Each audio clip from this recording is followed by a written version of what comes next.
School അടച്ചു കഴിഞ്ഞാൽ നേരം പോക്കിനും പോക്കറ്റ് മണിക്കും വേണ്ടി നമ്മളൊക്കെ പണ്ട് ഓല കൊണ്ട് ചെറിയ മുട്ടായിക്കടകൾ ഉണ്ടാക്കുമായിരുന്നു. അത്തരത്തിലൊരു കൊച്ചുകടയിലേക്കാണ് നിങ്ങളുടെ ശ്രദ്ധ ക്ഷണിക്കുന്നത്.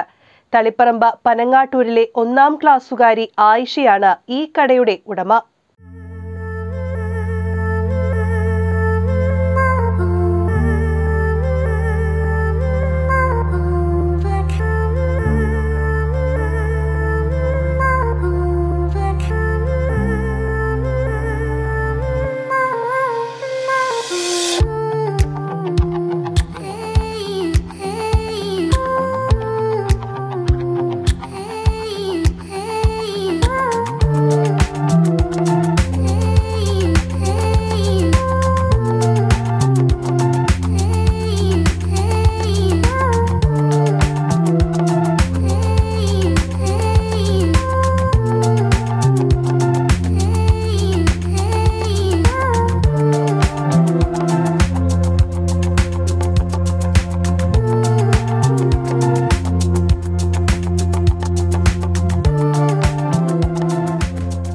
പഴയകാല ഓർമ്മകളിലേക്ക് മനസ്സിനെ തിരികെ കൊണ്ടുപോകുന്ന 1ാം ക്ലാസ്സുകാരിയായ ആയിഷയുടെ ഓല കൊണ്ടുണ്ടാക്കിയ കൊച്ചു മിഠായിക്കട.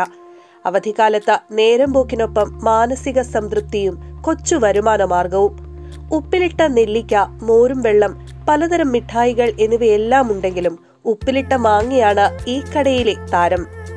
പൂർണ്ണ പിന്തുണയുമായി പിതാവ് അബ്ദുൽ ഹയ്യും മാതാവ് സക്കീനയും ഒപ്പമുണ്ട്. കൊച്ചു കൊച്ചു മിഠായിക്കിടയിലെ കൊച്ചു കൊച്ചു സന്തോഷങ്ങളുമായി ആയിഷ ഇനി സ്കൂളിലേക്ക്. അടുത്ത വേനലവധിക്കാലത്ത് ഇതുപോലെ മിഠായി കച്ചവടം പൊടിപൊടിക്കാം എന്ന ആഗ്രഹവും സന്തോഷവുമായി.